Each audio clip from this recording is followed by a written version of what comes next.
Muy buenas tardes a todos. Bienvenidos a esta 41ª entrega de Lágrimas en la lluvia, el programa que aspira a marcar la diferencia en complicidad con un público diferente. Iniciamos hoy la segunda temporada de Lágrimas con el mismo ánimo y el mismo propósito con el que hace un año ya poníamos en marcha esta singular singladura: aportar razones y argumentos para hacer viable una aproximación a los grandes asuntos de nuestro tiempo desde presupuestos distintos a los establecidos, de modo que nuestros espectadores puedan considerar tales asuntos desde sus raíces primeras, en vez de ahogarse en la confusión en la que el rifirrafe ideológico nos pretende sumergir, poniendo trono a las causas y cadalso a las consecuencias. Y seguiremos haciéndolo en compañía de los mejores colaboradores y con la ayuda de una película que nos ayude a ilustrar el coloquio que cada semana les proponemos. Ojalá ustedes, queridos espectadores, sigan acompañándonos en nuestro esfuerzo como lo hicieron la temporada pasada. Esa será para nosotros la más alta recompensa. Estrenamos esta segunda temporada de Lágrimas en la lluvia con una aproximación a algunas de las mentiras más flagrantes y, sin embargo, mayoritariamente aceptadas de la historia. Decía Cicerón que la primera ley de la historia es no atreverse a decir nada falso. La segunda, atreverse a decir todo lo que es cierto. Y la tercera, evitar aun la sospecha de odio o de favor. Pero hasta el propio Cicerón, como luego tendremos ocasión de comprobar, faltó a estas tres reglas de oro. La misión del historiador no es ser acusador ni juez del pasado, sino esforzarse pacientemente por comprenderlo con la máxima penetración y amplitud, para delinear un cuadro histórico lo más fiel posible a la verdad de los hechos. Para ello debe aplicar escrupulosamente a sus investigaciones todos los instrumentos disponibles de la metodología histórica, pero también una ética científica que esté presidida por el amor insobornable a la verdad. Tal ética exige que el historiador no aplique al pasado criterios y valores propios de nuestro tiempo. Exige que el historiador se esfuerce por remontarse al contexto sociocultural de la época que pretende alumbrar para comprender lo que sucedió a la luz de las motivaciones y circunstancias propias del período analizado. Y exige, en fin, que el historiador no actúe al servicio de construcciones ideológicas que tratan de modelar a su conveniencia el pasado. El problema empieza cuando tales construcciones ideológicas se convierten en una forma de fe, llámese liberalismo, marxismo, democracia, progreso o como se quiera. E inevitablemente, cuando la historia se convierte en instrumento de la religión del hombre que aspira a ser Dios, el enemigo a batir termina siendo siempre la religión del Dios hecho hombre, esto es, el cristianismo. Y en su afán por denigrar esa religión, el mal historiador no vacilará en decir falsedades, en ocultar certezas y en dejarse arrastrar por el odio o el favor.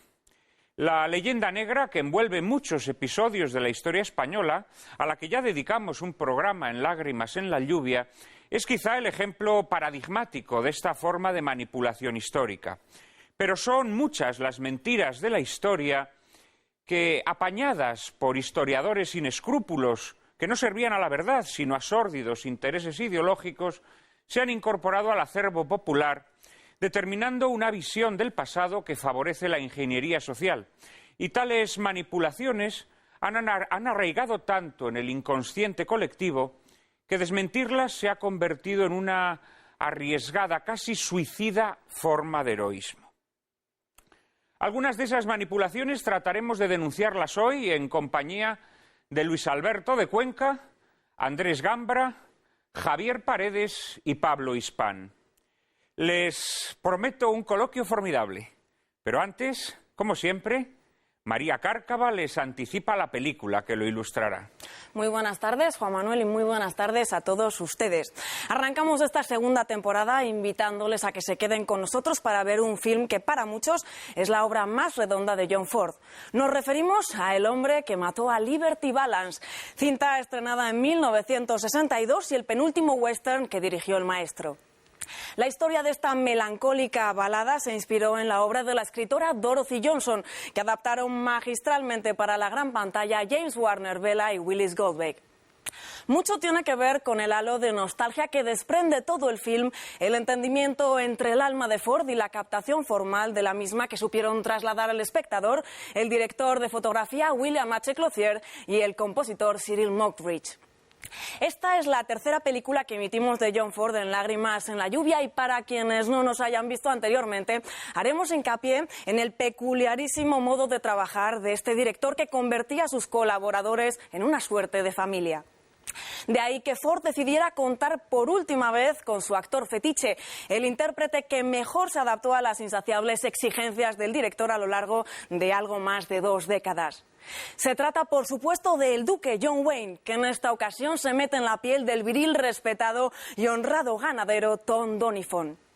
Comparten protagonismo con Wayne James Stewart en el papel del senador y abogado Ramson Stoddard, Vera Miles como su esposa Hayley y Lee Marvin, que encarnará al forajido Liberty Balance. Secundarios de excepción realzan el excelente trabajo interpretativo de los protagonistas. Por ello, no podemos dejar de mencionar a Woody Strode como el fiel ayudante de Doniphan, Edmond O'Brien, Andy Devine, John Carradine o Lee Van Cleef. En atención a quienes no hayan visto todavía esta joya del séptimo arte, no desvelaremos su trama, pero sí apuntaremos que Ford revisa en esta obra de madurez el género que él mismo llegó a caracterizar, elaborando una obra intimísima e intimista, muy alejada de los espacios abiertos de Monument Valley que lo hicieron famoso, en la que comenzamos a percibir que las pistolas van dejando de ser la ley imperante en el oeste y cómo la leyenda, tan injusta con los héroes en la sombra, se sobrepone con frecuencia a la verdad histórica de los hechos. Si la leyenda es mejor que la verdad, escribamos la leyenda, le dice el periodista al senador Stoddard cuando descubre que el hecho heroico que desencadenó su fulgurante carrera política no fue exactamente como se recuerda. Como ocurre en otras grandes obras suyas, John Ford mantiene en El hombre que mató a Liberty Balance una posición ambivalente. Por una parte, parece decirnos que si la comunidad se beneficia del sacrificio de alguien, entonces la leyenda debe prevalecer sobre la verdad. Pero al mismo tiempo, al pintar al idealista Stoddard convertido en un político charlatán y a su esposa Hayley, añorante del recio Tom Doniphan, que le regalaba flores de cactus, nos ofrece el envés devastador y sombrío de las leyendas que crecen sobre el cadáver podrido de una mentira. El hombre que mató a Liberty Balance fue la última obra maestra de Ford, convertido para entonces en un anciano gruñón y achacoso. El tono nostálgico de la película se corresponde en buena medida con el tono anímico de su director, que en películas anteriores se había dedicado a retratar personajes que habían ascendido a la categoría de mitos y que aquí se dedica más bien a deconstruir esos mitos, entonando una elegía en torno a la figura de Doniphan, que es el tipo de hombre necesario para dominar las tierras salvajes, pero también el tipo de hombre que acaba siendo expulsado de la civilización que él mismo ha ayudado a crear.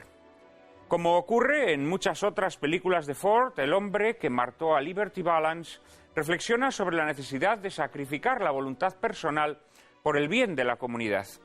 Pero se atreve a preguntar, mediante una hermosísima y melancólica secuencia final, si el sacrificio personal no es a veces un precio excesivo e injusto.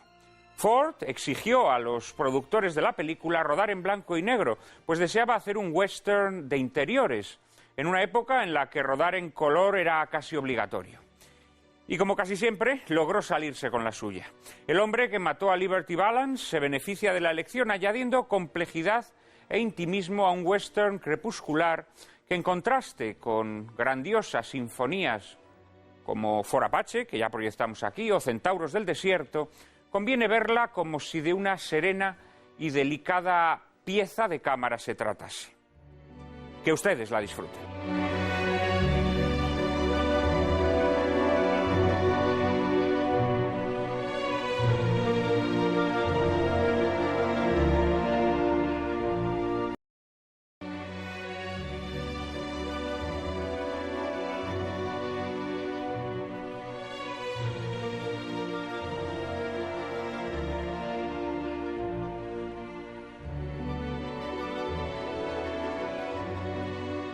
La carrera política del senador Stoddart nunca hubiese sido la misma sin la ayuda secreta del recio Tom Doniphan. Y la trayectoria de Lágrimas en la lluvia tampoco sería la misma sin la ayuda de nuestros espectadores, que nos ayudan a mejorar cada semana. Solo que nosotros no deseamos que esa ayuda sea secreta, sino que queremos proclamarla a los cuatro vientos. Por eso seguimos pidiéndoles que nos hagan llegar sus propuestas y sugerencias a la dirección de correo electrónico que hemos dispuesto a tal efecto. Hemos recibido muchos mensajes durante este mes de agosto, Cárcava. Nuestros espectadores, la verdad, Juan Manuel, es que no nos han dejado ni tan siquiera en vacaciones, no nos han abandonado. Hemos recibido correos como el de José Juncosa, a quien le gustaría que dedicásemos un programa a los crímenes y masacres del comunismo. José Manuel López nos propone abordar el tema de la existencia del infierno y del demonio y nos pregunta si su existencia es contraria a un Dios que es amor y misericordia. Por otro lado, Antoni Torras nos envía un correo repleto de sugerencias temáticas para ediciones venideras de Lágrimas en la lluvia, entre las que se encuentran temas tan apasionantes y diversos como el de los misioneros, para el que don Antoni sugiere la emisión de Historia de una monja, el de las nuevas tecnologías como aliadas o enemigas del hombre, y nos invita a desvelar la falacia histórica en que se basan los nacionalismos catalán y vasco.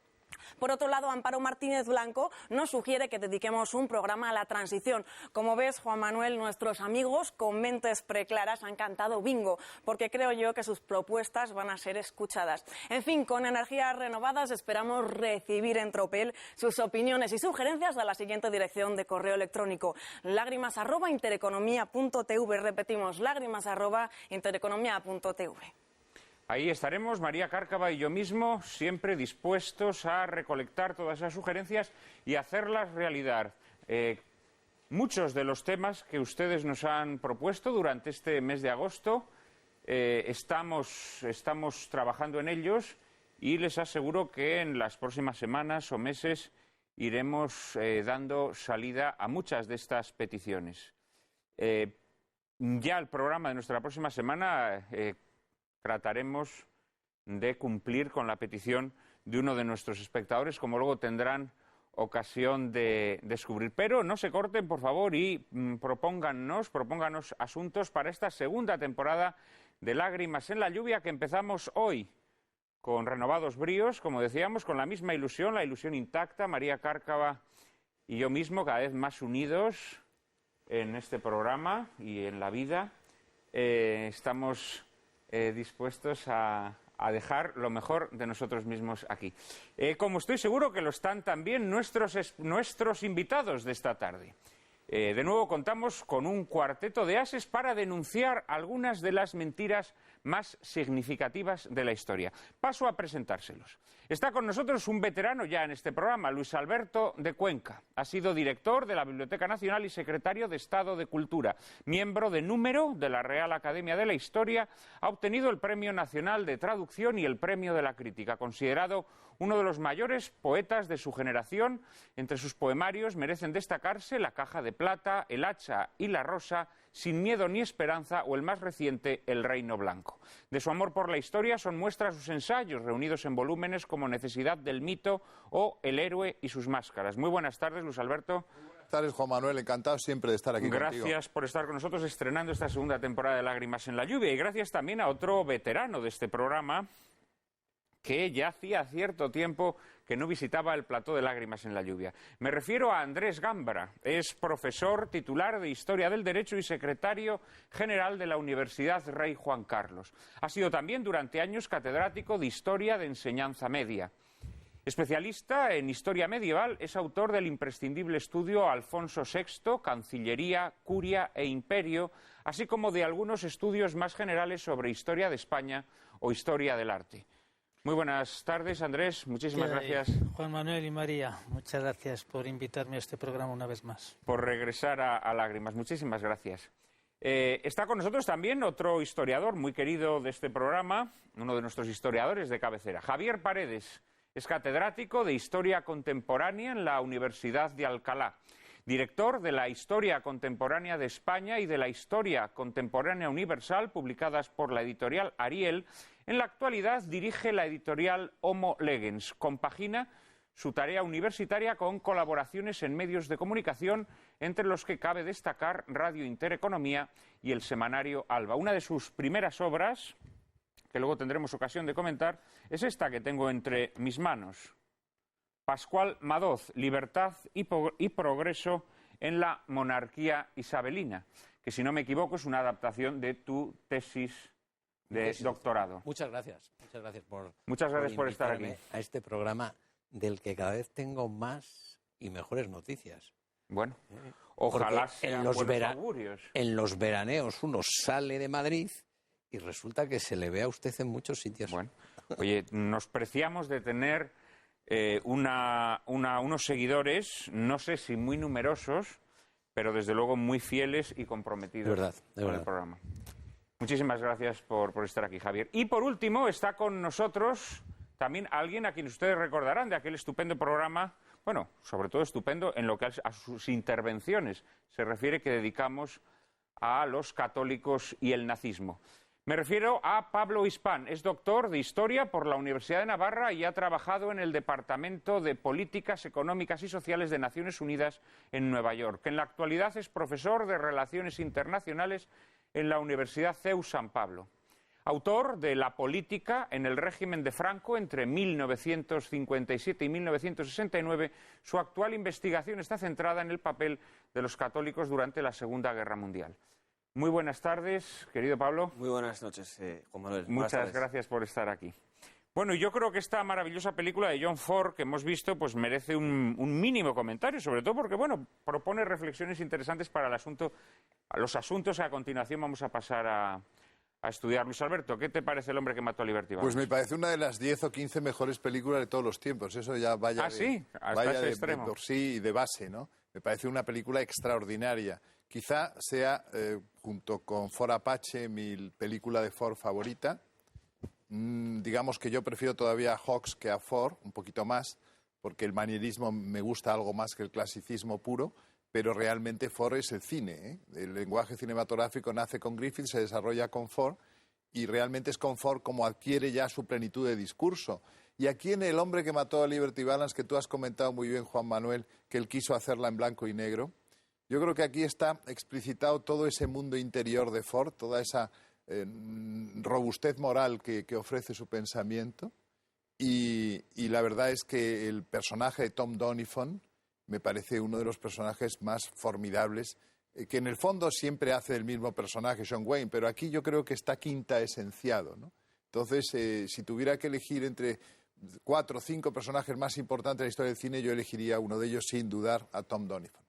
John Wayne. Tienes razón que John Wayne de alguna manera casi siempre hacía el mismo papel en las películas de John Ford. Hombre, de forma muy evidente, el Ethan de Centauros del Desierto y este Doniphan de El hombre que mató a Liberty Valance son personajes muy similares y ambos personajes que en un momento dado pues se quedan fuera de la historia, ¿no? Como que después de haber contribuido con su sacrificio al bien de quienes le rodean, pues son apartados, ¿no? Pero es muy interesante también, nuestros espectadores recordarán Ford Apache, la mencionaba Luis Alberto de Cuenca, la emitimos aquí, creo que fue en el mes de mayo o junio, ¿no es así, sí, María? De acuerdo. Y en Ford Apache hay un desenlace muy similar a este. En ese caso es John Ford, quien tras la muerte de Henry Fonda oculta los vicios de Henry Fonda, digámoslo así, las lacras morales de Henry Fonda en bien del ejército. Claro. Aquí vemos cómo la verdad también es ocultada por bien de esa leyenda que ha encumbrado al senador Stoddard. Mucho más amargo. La ocultación de la verdad en esta película para Ford le resulta más desagradable. Sí, es más desagradable sin duda alguna. Que en Ford Apache. Es más desagradable. Y además, hombre, la película que tiene un final bellísimo, al final nos damos cuenta que James Stewart, aparte que ya no es el James Stewart, el Stoddard de la juventud, ¿no? De la cocina, sobre todo. Ya no es aquel hombre lleno de ideales, aquel hombre... Pero es que realmente no es un western esta película. O sea, el western es una excusa. Esto es una reflexión que hace Ford sobre la sociedad contemporánea, en el que aparece la comunidad política, el sentido de la democracia, la defensa de los débiles frente a los poderosos, el papel de la prensa, muchas veces patética, pero en el fondo necesaria y heroica en ocasiones. Incluso hay una reflexión sobre los clásicos. El discurso de San Crispín, del día de San Crispín de Shakespeare, pues lo utiliza. Sí, Enrique V. ¿Cómo? De Enrique V. De Enrique V, en clave un poco valleinclanesca, pero también aparece. Es decir, yo creo que es un decorado de cartón piedra sobre una reflexión del mundo que nos rodea, la visión que quiso dejar. Es cierto, porque, por ejemplo, Liberty Balance, en lugar de ser un outlaw típico de los westerns, podía ser un mafioso. Sí. Y podía ser perfectamente un ambiente Chicago año 30 o Nueva York año 20, ¿entiendes? O sea, en ese sentido estoy totalmente de acuerdo que es una reflexión muy atinada. Sí, pero no, la verdad, el western muchas veces tiene la visión como de que el western pues es una cosa, son películas que tratan sobre vaqueros. El western son películas Bueno, eso es verdad también. que tratan los grandes temas humanos con señores que van vestidos de vaqueros. Quiero decir que los grandes westerns son pues como las obras de Shakespeare. Quiero decir que... Pero Los centauros del desierto, por ejemplo, por citar una película que has citado tú antes, es una película que tiene que desarrollarse en un determinado medio paisajístico, etcétera, ¿no? O geográfico. Sin embargo, esta es intercambiable. Bueno, esta tiene uno de los grandes temas del western, que es el conflicto entre los ganaderos y los... Eso es verdad, sí. Que se establecen pero yo creo, es verdad que... los que fundan las ciudades, ¿no? Sí, que ese fue un conflicto muy, muy fuerte en ganaderos las nuevas y tierras. Es una película, de todas formas, que encaja muy bien con el tema de las grandes mentiras históricas. En este caso, con un planteamiento, en realidad, de fondo mucho más optimista, porque aquí los dos personajes, a fin de cuentas, son dos personajes generosos, ¿no? Que cada uno de ellos contribuye a su manera, positiva o negativa, en el desarrollo de una mentira. Las mentiras históricas a veces se construyen de forma parecida, generalmente menos generosa y menos inocente que en este caso. Hay un personaje ahí precioso en la película que es el del periodista Edmund O'Brien, ¿no? Edmund O'Brien, íntimo amigo de John Ford. Íntimo amigo de John Ford. Y que lo hace, y con el que logra generar John Ford uno de esos magníficos personajes secundarios que se comen la cámara casi, ¿no? Por lo menos a mí me ha parecido extraordinario con ese tono shakespeariano, ¿no? Que de alguna manera pues juega con el drama de la película, la verdad, la mentira, la grandeza de los ideales políticos y el papel del periodismo, que le confiere un sentido entre dramático e irónico que me parece uno de los aspectos más artísticos de la película y mejor logrados. Quizá, Juan Manuel, el hecho de que sea una obra maestra, como lo es, hace que cada uno veamos esta película desde una óptica muy profunda y entonces a uno nos parece que es un western, a otro que no es un western, a otro que... Pero las obras maestras hablan al corazón del hombre, de cada hombre, y cada hombre las hace suyas. A la naturaleza humana. Claro, hace una lectura. Y en esto engancha perfectamente con la historia. Es decir, claro, es que el objeto de la historia, que es el objeto de esa película, es el estudio de los actos humanos. Entonces, la historia toca a la naturaleza humana. Y en esta película se está tocando a la naturaleza humana. Una naturaleza humana que en sus puntos esenciales es invariable e igual desde Adán y Eva. Es decir, nuestros primeros padres bebían el agua por debajo de la nariz exactamente igual que nosotros. Amaban, odiaban, pecaban y eran virtuosos. Entonces, la obra maestra va ahí. Y por eso, yo que la he visto en clave de historiador, hacías tu referencia a ese final bellísimo, me parece que es cuando el tren se va, y la frase de todo es poco, más o menos, no sé cómo es la frase exacta, todo es poco para cuando le pide al revisor, todo es poco para el hombre que mató a Liberty Balance. Bueno, ¿cuál es el problema que padecemos en la historia desde hace unas cuantas décadas, por lo menos 60, 70, desde que se implanta la escuela de Anal? Pues la tergiversación de la historia. Es decir, entonces, conviene decir cosas tan elementales para aclararnos y quedan de manifiesto en esta película, en el todo es poco. Pero claro, cuando se manipula la historia, el totalitarismo es inevitable. Todo es poco para el hombre que mató a Liberty Balance. Todo es poco para el que nos saque de la crisis. Todo es poco. Renuncie usted a sus principios para que nos saquen de esta crisis económica, porque todo es poco para el que mate al Liberty Balance, porque el Liberty Balance puede ser en cada momento, y por eso el historiador conviene que en este momento, y con esto ya no me enrollo más, diga cuál es el fin de la historia. Oiga, el fin de la historia no es el engrandecimiento del Estado, ni tampoco, como decía un viejo maestro de Pablo, al que yo conocí, el fortalecimiento del sindicato. Ni siquiera el fin de la historia es la unidad del partido. El fin de la historia es que el hombre sea plenamente hombre, que vuelva a Dios, que sea santo. Ese es el fin de la historia. Y entonces lo que hay que hacer con el Estado, con el partido y con el sindicato y con la empresa y con la cátedra y con lo que usted quiera, si no sirve a eso, es modificarlo o destruirlo. O sea, no al revés. Y lo que estamos haciendo ahora es al revés. Seguimos diciendo que todo es poco para el hombre que mató a Liberty Balance. Es decir, a esa mentira histórica que ha encumbrado a ese político y que al final resulta que tampoco ha matado a Liberty Balance. Sí, sacrificamos al hombre, digamos, para tratar de robustecer el Estado, el sindicato o cualquier otro instrumento.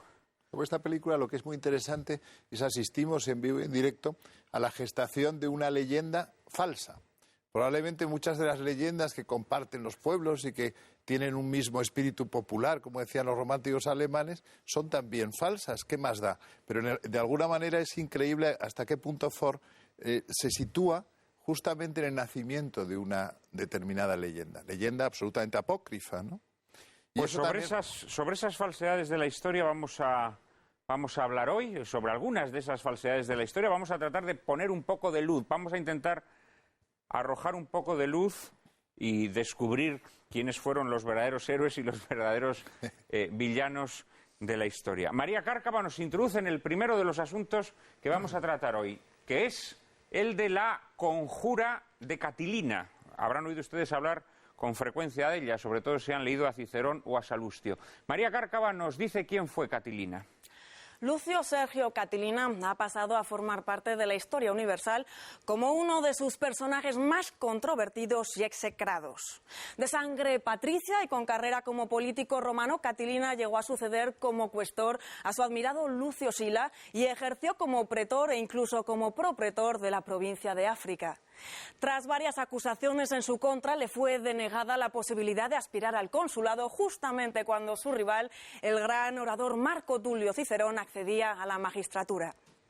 Catilina, según nos cuentan sus rivales, se conjuró entonces para desestabilizar los cimientos temblorosos de la República. Pero la conjura fue denunciada por Cicerón en aquel célebre discurso que comienza así: ¿Hasta cuándo, Catilina, vas a abusar de nuestra paciencia? Posteriormente, y en un segundo discurso, Cicerón presentaría pruebas de la conspiración de Catilina de tal modo que tanto él como sus partidarios fueron declarados enemigos y condenados a muerte. En el año 62 a.C., los conjurados con Catilina a la cabeza morían presentando batalla en las llanuras de Pistoia, en la región de Umbria. Curiosamente, sus mayores acusadores, Cicerón y Cayo Salustio Crispo, se han erigido a lo largo del tiempo como las fuentes de información más consultadas al respecto. Nosotros ahora preguntamos a Luis Alberto de Cuenca, ¿quién era realmente Catilina? ¿Un tirano sin escrúpulos, empujado por una ansia de poder ilimitada, o más bien un revolucionario que pretendía cambiar un sistema de gobierno que le parecía corrupto? Luis Alberto. Luis Alberto, tú tienes la palabra. Es siempre complicado todo esto porque de repente hablar de las mentiras históricas supone que vamos aquí a dictaminar acerca de cuál es la verdad. La verdad se complace en ocultarse, decía Heráclito. Es muy complicado llegar a saber quién fue Catilina, ¿no? Porque, claro, entre otras cosas, las fuentes que tenemos son muy adversas a él. Pero también se puede escarbar en la política de su momento y llegar a la conclusión de que Catilina no era ni mucho menos el monstruo que pretendía Salustio que fue, que además tiene una descripción de él terrible, que poco más o menos casi sacrificaba a niños, o sin casi, y el destructor de la República que promovía a Cicerón en sus catilinarias.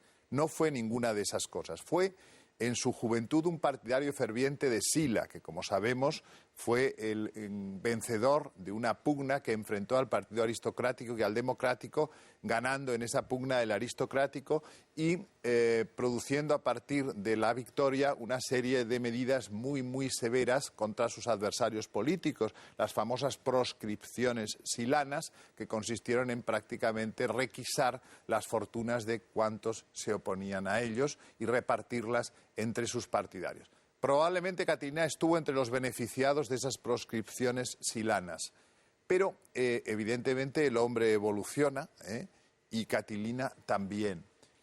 Pompeyo empieza a llevar a la República a un callejón sin salida que solo podía tener un final más o menos apocalíptico. Y sin embargo, la corriente, diríamos, democrática iba por otro lado. Una corriente democrática que he hecho mal quizá en tildarla de ese apellido, porque era más bien populista que democrática. Entre otras cosas, a Catilina lo reivindican mucho los fascismos del siglo XX, ¿no? Quiero decir, los socialismos nacionalistas, no los socialismos no nacionalistas. De modo que aquí tengo una novela que le voy a regalar a mi amigo Juan Manuel de Prada después, porque tengo 2 ejemplares, hay que decirlo todo, que es Catilina, una ficha política de Ángel María Pascual, un navarro que murió a los 36 años, antes de tiempo, en el año 48, un falangista navarro extraordinario, escritor, y que tiene una maravillosa novela sobre Catilina en la que hace un canto verdaderamente exacerbado en honor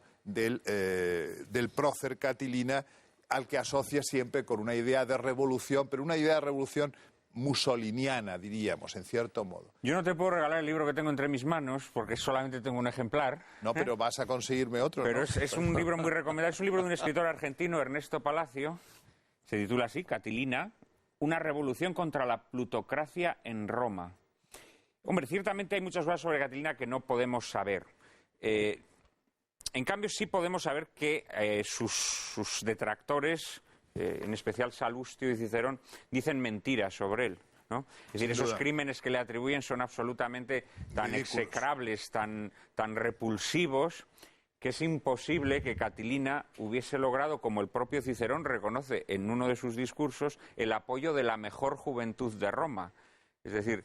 Es que Cicerón era amigo de Catilina antes. Sí, lo apoyó sí. Cuando los partidarios de Sila pasaron por el juzgado, diríamos, Cicerón apoyó a Catilina, pero luego cuando se opuso a él en el consulado, 2 veces optó al consulado Catilina, las dos sin éxito. La segunda fue derrotado por Cicerón y ahí fue cuando Cicerón ya le dio stop a partir de ese momento. Pero es curioso cómo, por ejemplo, hay alguna medida que sí sabemos fehacientemente que apoyó Catilina y que es muy importante, es el fin del encarcelamiento por deudas.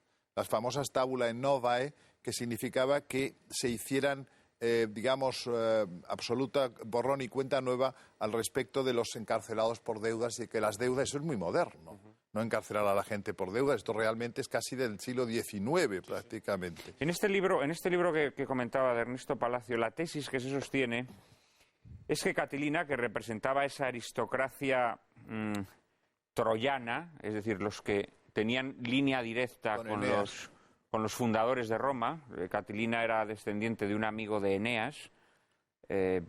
Esta aristocracia que había sido apartada por una plutocracia corrupta, que era la plutocracia de Roma, de la capital, digamos así, que habían desarrollado, digamos, unos lazos, unas redes clientelares, podríamos decir hoy, ¿no? Que tenían a la gente satisfecha, es decir, tenían a la gente subvencionada, digamos, a los urbanitas, sobre todo a los urbanitas, a los habitantes de la URSS. Y entonces surge entre la aristocracia rural, digámoslo así, ¿no?, un deseo de volver a las viejas virtudes romanas, a las viejas virtudes republicanas y aplastar a esta plutocracia que se está enriqueciendo, que está chupando la burguesía, como si dijéramos, en cierto... Sí, pero una burguesía que al mismo tiempo alimenta a la plebe, digámoslo así, echándole carnazas, ¿no? Carnazas de todo tipo, ¿no? Y entonces Ernesto Palacio, y sospecho que también Pascual, lo que reivindica en su figura precisamente es la de un revolucionario, no en el sentido de romper con un orden, sino un revolucionario que quiere restaurar el orden de las viejas virtudes republicanas y acabar con toda... Por ejemplo, cuando le proponen que se apoye en rebeliones de esclavos tipo, por ejemplo, la de Espartaco, él dice rotundamente que no, no quiere tampoco, diríamos, hacer demagogia a cuenta de su revolución. Entonces, para él los esclavos siguen manteniendo el orden que debe mantener una sociedad arcaica. Entonces eso es curioso, ¿no? Era un populista, pero sin esclavos, ¿no? Él representa una línea que va a estar viva a lo largo de toda la historia del Imperio Romano, es decir, desde el momento en el que se produce la gran expansión sobre la cuenca mediterránea y se transforma la configuración social de aquella primitiva república de ciudadanos, esa reivindicación de un retorno hacia aquella pureza primitiva es el espíritu que animará, por ejemplo, pues al propio Catón, ¿no? Es decir, esta negativa a los catones. Prácticamente contemporáneo, uno de ellos, o por ejemplo a Lucano. A Lucano, y que llegará luego a Séneca, y que llegará luego también a la política, por lo menos a las reclamaciones, a veces muchas de ellas idealistas y manipuladoras de los emperadores romanos posteriores. Es decir, en realidad hasta el final del imperio, esa línea interpretativa o reivindicativa, más o menos ilusoria ya a medida que pasa el tiempo, de una Arcadia perdida, donde las virtudes del ciudadano eran verdaderamente la médula del ejército, ¿no? y del sentido patriótico, pues es algo que va a estar vivo y que forma parte de una pugna que se desarrolla en aquellos momentos. Es decir, aquellos que querían y quienes no querían la expansión militar y económica del imperio, porque entendían precisamente que con ello iba a producirse una mutación a la larga pues funesta para las virtudes y el carácter primitivo de la República. Pablo. La crisis de Catilina da la sensación de que es una de las muchas crisis que aquejaron el final de la República. Claro. Es decir, lo que yo creo que hace curioso y significativo el personaje de Catilina es que son sus enemigos quienes escriben la historia.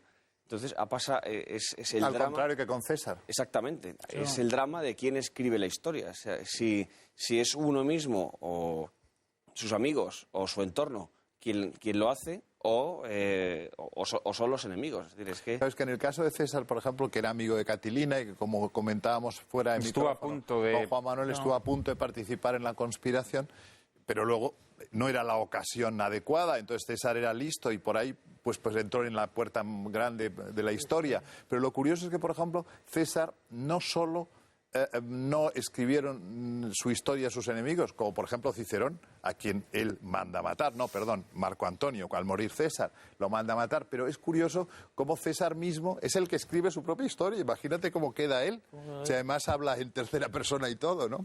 Y dijo César, y claro, queda bárbaro siempre. Casi también como Churchill. Como Churchill, claro. Sí, como Churchill también. O de Gaulle. O de Gaulle. No fue solo esto el personaje al que le ocurrió, sino a muchos en el mundo romano esa circunstancia, es decir, que se ha heredado de ellos una imagen muy sombría. Es el caso, por ejemplo, de los propios cartagineses. Cartago es una civilización, el propio Aníbal, toda esta gente de la que se ha conservado una visión lóbrega. Y nos han vendido una visión de asesinos de niños solo. Asesinos de niños también, efectivamente. Bueno, sacrificaban a Moloch, ¿eh? Sacrificaban a Moloch. Pero en época de Aníbal ya no. En época de Aníbal probablemente no. Y además Aníbal era un imitador de Alejandro. Es complejo. No se trata ni pretendo aquí, Dios me libre, hacer una reivindicación de los cartagineses, pero sí es verdad que la historia... Permitimos que la hagas en un próximo programa. Pero sí es verdad que le pasó lo mismo que a Catilina, es decir, que les pasó, su imagen ha sido la transmitida por unos historiadores romanos. Incluso a Nerón. El enorme favor que Cicerón le hace a Catilina es haber dicho, como habéis comentado aquí, algunas mentiras. Porque claro, si dice algunas mentiras, podemos sospechar que todo lo que dice es mentira. Claro, o sea que... Sí, sobre todo realmente Salustio, por parte de Cicerón es poco inteligente. Bueno, Cicerón lo que pasa es que era un hombre al servicio de las oligarquías, digámoslo así. Era un hombre del sistema. Era un hombre del sistema. Es decir, al final... Cicerón lo que hace es defender los intereses de esa plutocracia que está instalada, ¿no? También en este libro de Ernesto Palacio hay un capítulo interesantísimo, muy dedicado a los males que para la República, que para el Estado, que para la sociedad es el aplastamiento de la juventud. Catilina, sobre todo, sus seguidores eran jóvenes. Eran jóvenes que estaban descontentos con esa plutocracia que lo gobernaba todo, que tenía los puestos de poder, que tenía el dinero, que tenía las influencias sociales, etcétera, etcétera. Y de alguna manera, mientras yo leía ese capítulo, pienso que la sociedad actual tiene cierto parecido con esta... Es decir, la sociedad actual es muy curioso porque exalta a la juventud, la exalta de forma digámoslo así, ornamental, pero luego la dura realidad es que las generaciones jóvenes no tienen acceso ni a las instancias de poder, ni a las instancias de influencia social, ni a los círculos culturales verdaderamente influyentes, y eso genera desasosiego, indignación, como estamos viendo, aunque luego toda esa indignación naturalmente se manipule desde otro punto. La manipulan los populistas, el partido populista, digámoslo así, ¿no? Contra el que también Catilina se alzaba, porque veía que de alguna manera los intereses de esa oligarquía o de esa plutocracia, en el fondo, de forma extraña pero subterráneamente conectada, eran también los intereses del populismo. Y eso lo estamos viendo hoy, ¿no? Hay páginas en este libro demoledoras que parece que están hablando de la España de principios del siglo XXI. Estoy pensando que a lo mejor el propio Ángel María Pascual pudo conocer la primera edición de ese libro. Sí, porque este libro es del año 35. No lo cita en bibliografía, pero lo pudo conocer. Pudiera ser, pudiera ser. En fin, dejamos aquí a Catilina y después de la publicidad hablaremos de un tema que seguro que les interesará a todos nuestros espectadores, la Inquisición española.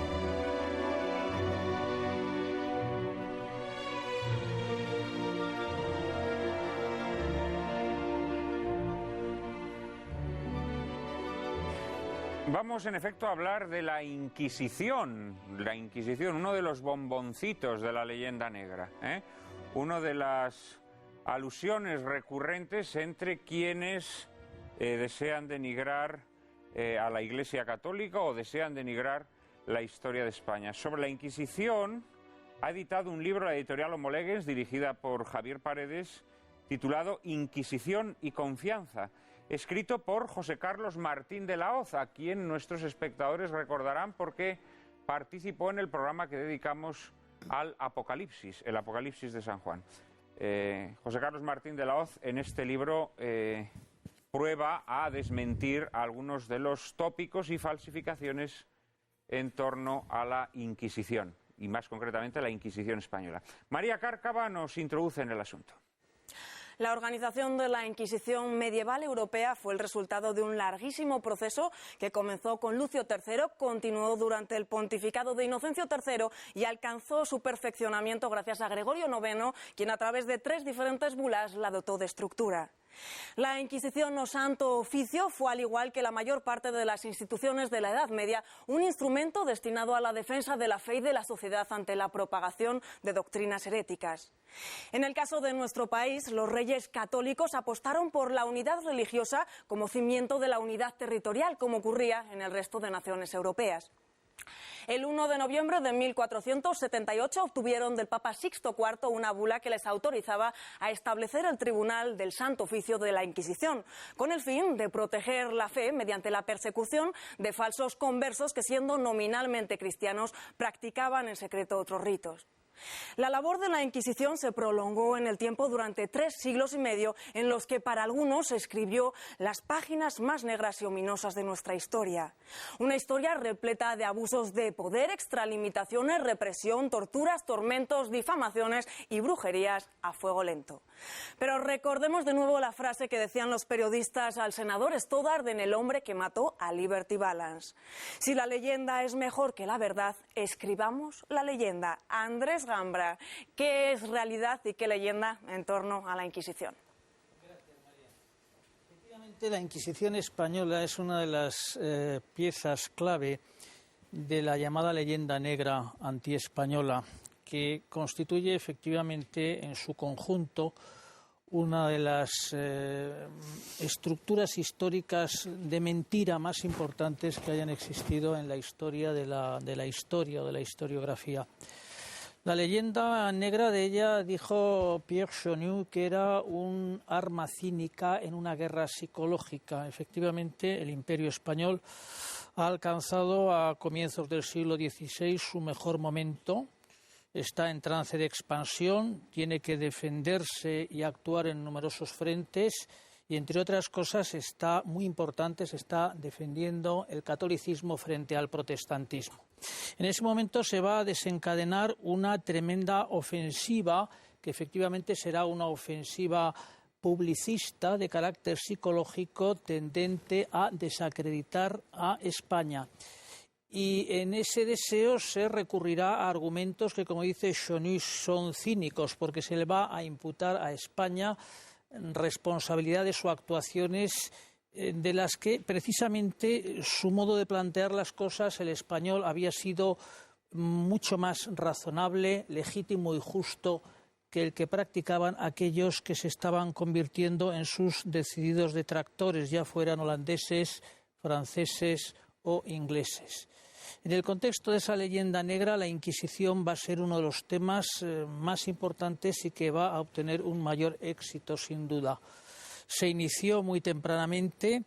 Hay algún español que interviene en la formación de este mito, concretamente un personaje poco conocido, pero que tuvo un significado nada desdeñable, que se llamó Reinaldo González Montes o Montano, que efectivamente elaboró un alegato de denuncia contra la Inquisición, acumulando contra ella una enorme cantidad de falsedades y exageraciones. En realidad era el caso de un hereje español que había colaborado con la Inquisición y decidió exiliarse y se convirtió en un mercenario al servicio de Guillermo de Orange. A partir de ese momento, claro, ahí encontraron un filón muy importante los enemigos de España, Richelieu, entre otros, lo mismo que Guillermo de Orange. Los monarcas ingleses subvencionaron a escritores e historiadores que durante una larga etapa acumularon una serie interminable de dicterios en contra de España y de la Inquisición.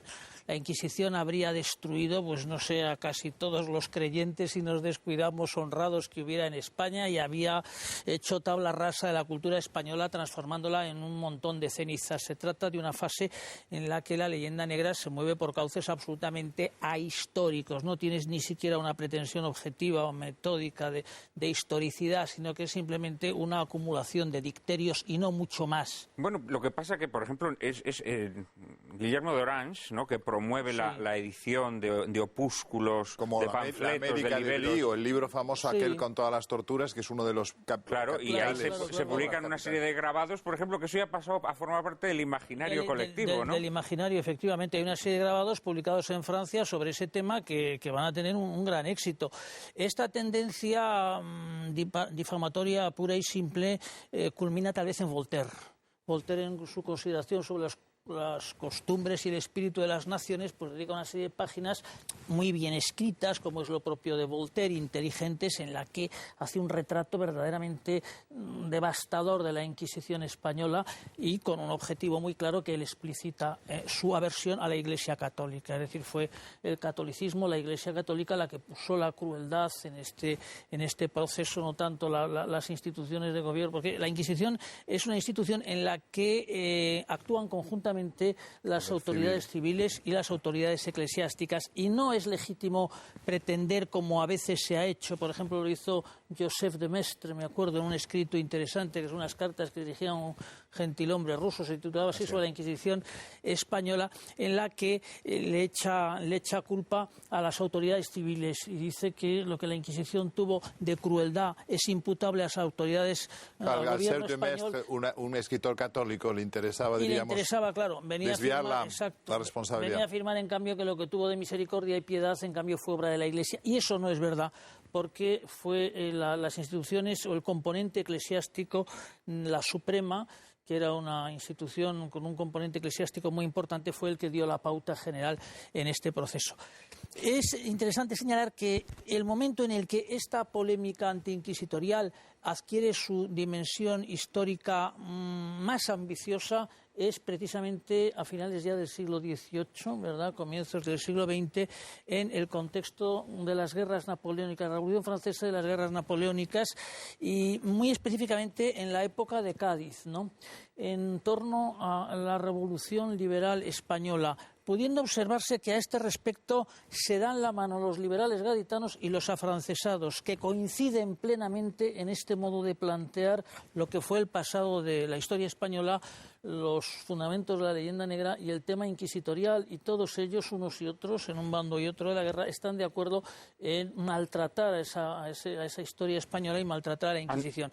Entonces, perdona, sí, recordar este dato, sí, Llorente, la figura de Juan Antonio Llorente. ¿La historia de la Inquisición de Llorente? Claro, es el autor de una historia crítica de la Inquisición, que va a ser una pieza en la que la polémica antiinquisitorial adquiere ya una dimensión histórica más ambiciosa. Perdona. No, quería decirte que hoy el analfabeto odierno, el analfabeto de hoy, ¿no?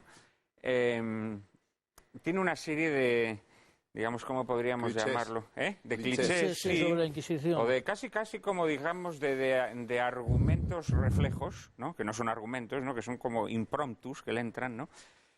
A la hora de calificar, pues, las grandes enormidades de la historia, ¿no? Y una de esas grandes enormidades siempre es la Inquisición española, ¿no? Además, la española, curiosamente, es la que mató menos. Lo decíamos antes fuera de micrófono. Pero claro, es que los tribunales de la Inquisición española eran uno de los tribunales más garantistas de la época. La historiografía posterior, que es a lo que iba, es decir, la historiografía ya reciente, superando esa fase de leyendas o las primeras elaboraciones históricas, ha puesto de relieve exactamente lo contrario de lo que esas leyenda o ese mito de la Inquisición venía a narrar. En un doble sentido. Primero, se ha puesto de relieve con gran acopio de datos, e incluso lo han hecho historiadores nada simpatizantes de España, el hecho de que el Tribunal de la Inquisición era un tribunal que funcionó con unas normas, con unos criterios de juicio, con unos principios de garantía judicial de enorme seriedad. Henry Kamen, por ejemplo. Kamen, por ejemplo, Henningsen, Tarsicio de Azcona, en fin, hay una playa de historiadores. El propio Brodel señala este hecho. El hecho de que la Inquisición española fue mucho más rigurosa en el mejor sentido de la palabra, es decir, el de rigor procesal y normativo en el modo de plantear esta cuestión, de forma y manera que los juzgados por ella o los encausados por la Inquisición gozaban de unas posibilidades de defensa judicial muy superiores a las que se daban en otros tribunales de la misma característica, sea católicos y protestantes, en el resto de Europa, donde de protección de sus bienes, mientras estaban incursos en el mundo protestante con las brujas, por ejemplo, fue mucho más severo. Inglaterra, pensemos las persecuciones de Enrique VIII a los católicos, el tema de Isabel, de la reina Isabel. De la reina Isabel. ¿Acordáis los demonios de Lodún, por ejemplo, o lo de Dies Irae de Dreyer en Dinamarca? Incluso ha habido verdaderas masacres en el mundo protestante más que en el mundo católico. La expulsión de propias sectas protestantes de países protestantes. Es decir, Estados Unidos se forma a base de protestantes exiliados de países protestantes. Por ejemplo, lo que sorprende en el tratamiento de la Inquisición es la diferencia de tratamiento que la Inquisición tiene para unos y para otros. Concretamente, dentro de la Iglesia, el propio Juan Pablo II, reconociendo los hechos, pide perdón y reconoce las cosas que se han hecho mal y colorín colorado, ¿no? O sea, que no hay... Dice, bueno, pues sí, pues se hizo esto e indudablemente obligar a la gente por la fuerza a creer en Dios, pues no parece el método adecuado. Bueno, pues naturalmente hay que tener en cuenta el tiempo en que eso se produce, las formas, y decir, oiga, pero este no es el sistema, y se acabó. Y claro, por otro lado, sorprende, ¿cómo le llamabas tú? ¿Abecedetos? No, analfabetos. Bueno, pues yo les llamo a esos abecedetos. Bueno, hay un abecedeto en Roma, ya que hemos hablado de España, que es guía turístico, que algunos amigos míos se lo han encontrado reiteradamente, ¿no? Que enseña a los turistas que van por Roma la plaza donde se ejecutó a Galileo. E incluso dice la ventana desde donde se asomaba... A Giordano Bruno. A Giordano Bruno, ¿no? No, a Galileo, al que murió en la cama. Lo confundirá probablemente con Giordano Bruno. No, al que murió en la cama. No, pero a Galileo, que murió en la cama, en su casa. Claro. A Giordano Bruno es en la Piazza dei Fiori. Pues hay un guía actual, hay un guía actual que enseña a los turistas de Roma la plaza donde se fue ajusticiado, con la ventana donde el Papa se asomaba, y todos como doctrinos. Hay que ver pobre Galileo.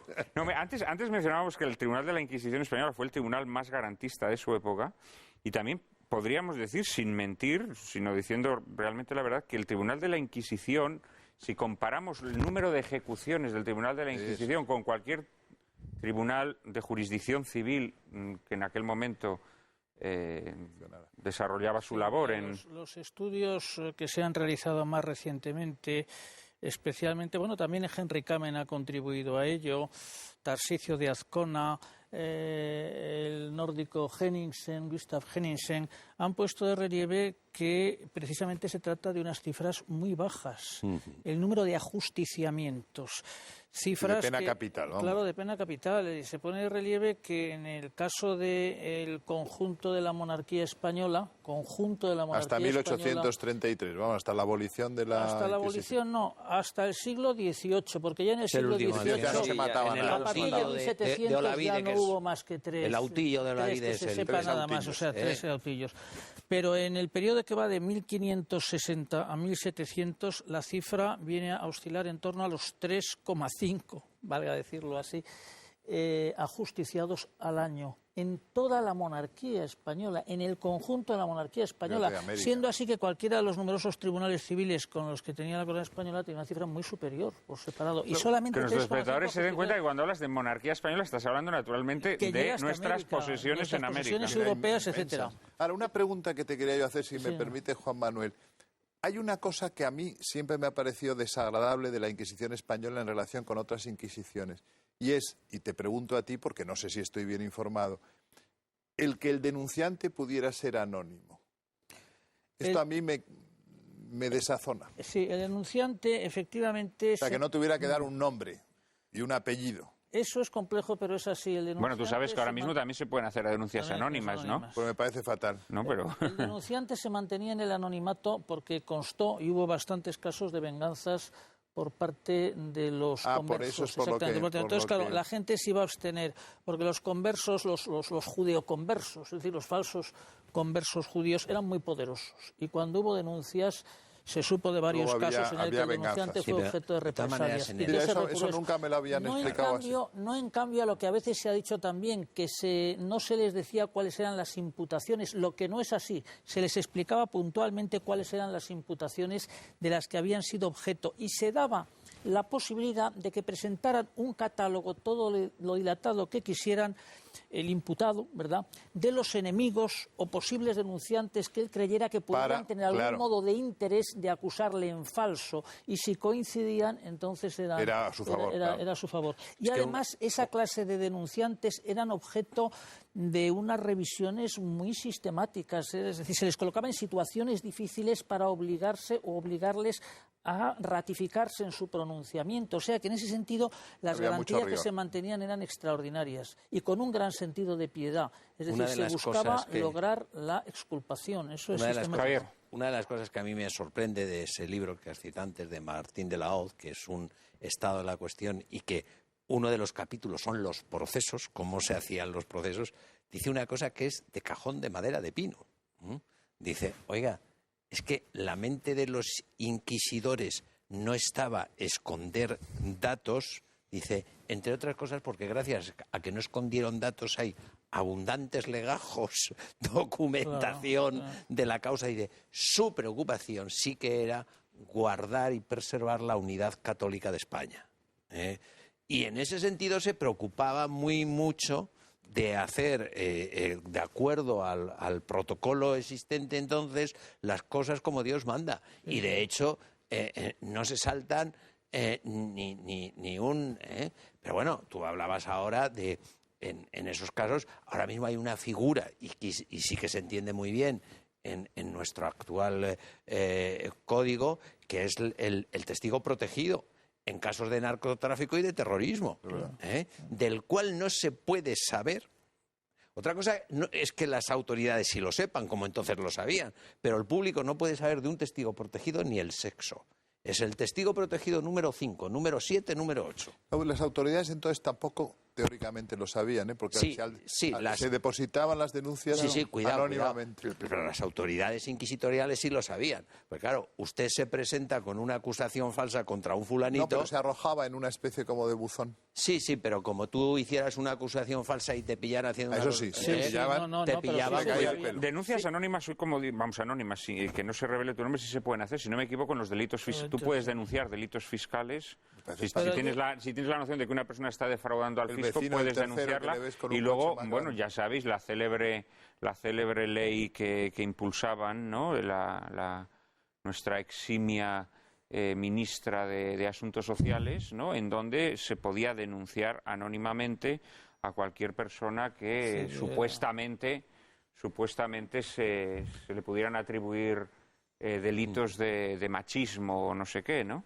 Y además se abolía, se conculcaba la presunción de inocencia. Eso está ocurriendo en el siglo XXI.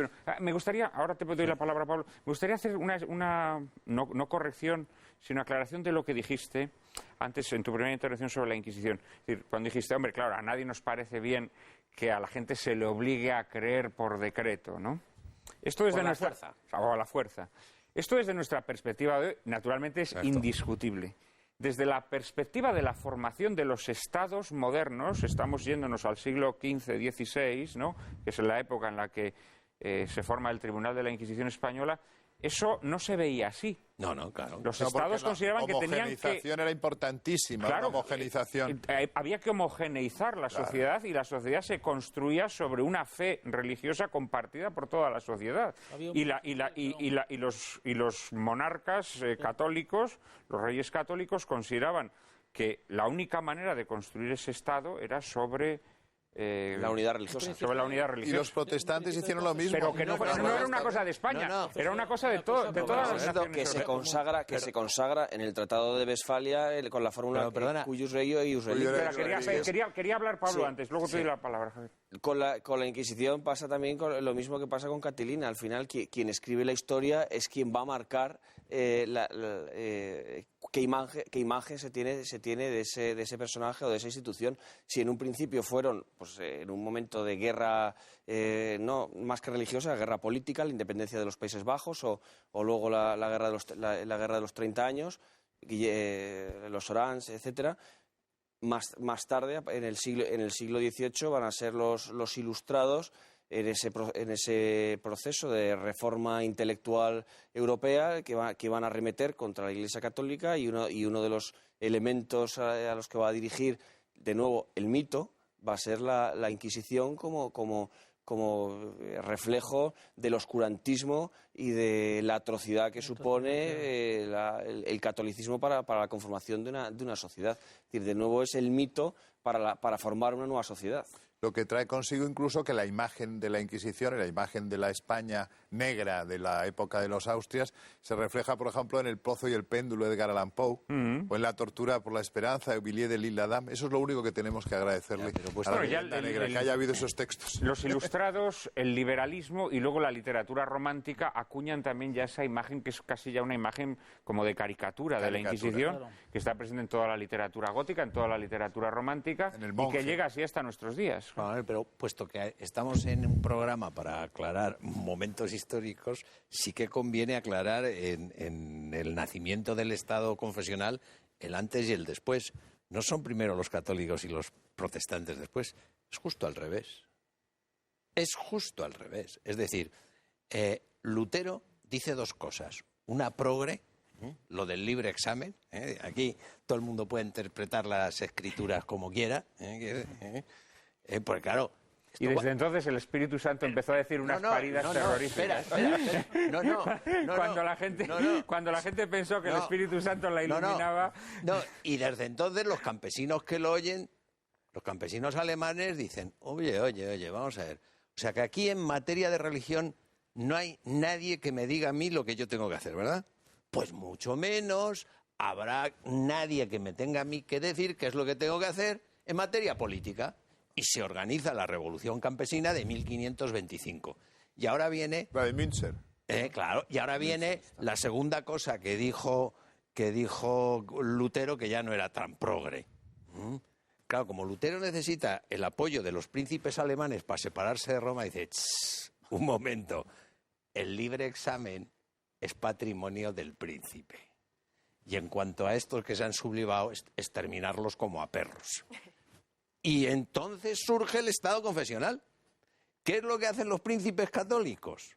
Hacer lo mismo, Hacer de papas, pero sin separarse de Roma. Y entonces se llega a Westfalia, que es el cuius regio, eius religio, es decir, según sea la religión del príncipe, así será los súbditos. Que tampoco es muy democrático, que digamos. ¿El Estado confesional? Sí, pero el inventor de esto es Lutero. No, Lutero, por supuesto. Bueno, de hecho todavía existe. De hecho, por todavía eso Lutero le en gustaba países tanto a protestantes. Hitler. Bueno, el protestantismo es el inventor de la monarquía absoluta. Claro. Porque el cristianismo, o la cristiandad, lo que había dado era la monarquía católica, la monarquía de los reyes católicos, la monarquía de Carlos V, Felipe II, que nada tiene que ver con la monarquía absoluta, ¿no? Una excepción es Luis XIV, que siendo de país católico, sin embargo, gobernaba no, pero no, luego ese virus se introduce en los países también. católicos, Claro, naturalmente. con el galicanismo. Pero eso es una invención de la Reforma protestante, ¿no? La monarquía que de absoluta. hecho todavía hoy en la Europa del siglo XXI existen estados confesionales. ¿Cuáles? Pues Noruega, Gran Reino Bretaña. No sé si Suecia sigue siendo, ¿no? Pero a principios del siglo XXI lo seguía siendo. Es decir, países protestantes. Lamentablemente tenemos que dejar aquí nuestro tema de la Inquisición y vamos a pasar al tercero de nuestros temas. Vamos a avanzar unos cuantos siglos y nos vamos a sumergir en el asunto en el que Javier Paredes es perito. Bueno, lo es en todo, pero muy especialmente, puesto que dedicó su tesis doctoral al asunto. Nos referimos a la desamortización. María Cárcava nos introduce en otra de las grandes mentiras de la historia. Podríamos definir desamortización como una acción jurídica que hace posible la venta de bienes pertenecientes a manos muertas o entidades que no los pueden vender, como la Iglesia. Las desamortizaciones en España se iniciaron a propuesta de Godoy en el reinado de Carlos IV, durante el cual se procedió a expropiar bienes de los jesuitas, alcanzando su expresión más conocida durante el trienio liberal entre 1820 y 1823. En la minoría de edad de Isabel, el ministro Juan Álvarez Mendizábal desposeyó a la Iglesia de ingentes propiedades que fueron a parar a manos de oligarcas y grandes propietarios.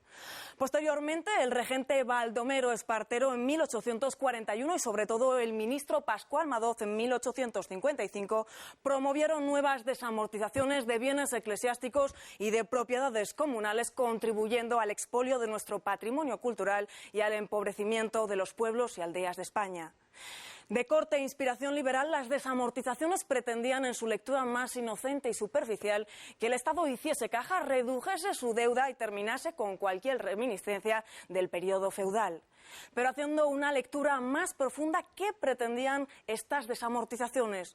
¿Cuáles fueron las motivaciones reales que las impulsaron? ¿Y cuál es el balance en la cuenta de resultados de las mismas? Queridísimo Javier Paredes, tienes la palabra. Muchas gracias. Pues la verdad es que no se puede hacer un resumen tan conciso y tan acertado en tan pocas palabras de un tema complicadísimo que Luis Alberto y yo pertenecemos a una generación en las que él se fue por la literatura y por la lengua, pero los que nos íbamos por la historia todos, ¿te acuerdas? Todos los de historia de la Autónoma hacíamos desamortización de tesis doctorales. O sea, no eras nadie si no hacías una tesis sobre la desamortización, que son los años pues de Tomás y Valiente, y yo caí en eso sí, saliéndome un poco de la vereda, porque como entonces dominaba la historiografía marxista, yo dije que iba a hacer desamortización, pero una biografía del desamortizador, porque el sujeto de la historia era la persona y no ningún colectivo. Y yo quería saber quién era ese señor que nos salía continuamente desamortizando, que era Madoz. Porque, como muy bien ha dicho María, hay dos grandes desamortizadores. Mendizábal en el bienio 36-37 y Madoz en la mal llamada desamortización civil, como si solo hubiera desamortizado bienes civiles. Que la desamortización de Madoz del año 1855 fue también eclesiástica. Pero lo que ocurre es que introduce la novedad de meter los bienes de los ayuntamientos. Hay dos palabrejas que yo creo que ilustran muy bien todo este proceso y que conviene entender y no confundirlas, como son la palabra desvinculación y desamortización. Es decir, durante siglos la sociedad del antiguo régimen, que es una sociedad funcional, te encarga una función y para eso tú tienes unos bienes. Y por lo tanto, esos bienes tú no los puedes tocar, ni cambiar, ni vender. Son de manos muertas. Es decir, no se puede hacer nada más con ellos que transmitírselos a tu heredero, a tu sucesor en el monasterio, porque con esos bienes son con los que tiene que vivir ese título nobiliario y todos los dependientes de ese convento, etcétera, etcétera. Bueno, la desvinculación consiste en romper ese lazo. Es decir, pues miren, señores, y eso es lo que se hace en el trienio liberal en 1820. Señores, a partir de ahora las tierras del señor conde se pueden cambiar, vender, todas. Pero no todas las tierras se desamortizan. Todas se desvinculan, pero no todas se desamortizan. Porque la desamortización lo que consiste es que el Estado se apropia, es decir, los desamortizadores, Madoz entendía, y así lo defendió en el Congreso, que el propietario de los bienes de la Iglesia era el Estado, y por lo tanto que los que la habían usurpado era la Iglesia. Una nacionalización. Exacto. Imitando lo que se había hecho en Francia con los bienes nacionales y los asignados. Y se sacan en pública subasta. Y además eso se reviste en un momento, no olvidemos que hay una guerra civil en España de 1833 a 1840, lo dicen claramente. Y luego una revolución en el 54 también. Sí, justo pero antes lo dicen de Madrid. claramente. Dice, oiga, es que si desamortizamos las tierras de la Iglesia y se las vendemos a los propietarios, vamos a hacer muchos adeptos de Isabel II. Bueno, yo me acuerdo, si me dejas solo un momento, entramos muchos en aquella época, los años 60, 70, a hacer desamortizaciones, porque claro, don Marcelino Menéndez y Pelayo dijo que la desamortización fue un inmenso latrocinio. Y claro, nosotros, guiados por nuestros profesores, que eran más rojos que los pimientos de Tudela, pues dijimos... Quería llevar la contraria a don Marcelino. Eso es. ¿No es así? Eso es. Dice, si lo ha dicho don Marcelino... Hombre, no solamente los profesores que te dieron a ti clases, sino en los libros, en los manuales de texto que yo estudié de pequeño nos decían que la desamortización, que había sido un progreso extraordinario para España, que había enriquecido muchísimo a la sociedad española, y entonces etcétera, etcétera. Espero que desmientas estas... Entonces nos pusimos todos a ver esto. Claro, cuando llevábamos unos meses, los que de verdad estudiamos, dice, un inmenso latrocinio, fulanito... Muchos inmensos latrocinios. Voy a contar uno. Pero lo vas a hacer, si no te importa, después de la publicidad. En un minuto estamos nuevamente con ustedes y Javier Paredes nos va a seguir contando algunos de los aspectos de este gran latrocinio que fue la desamortización.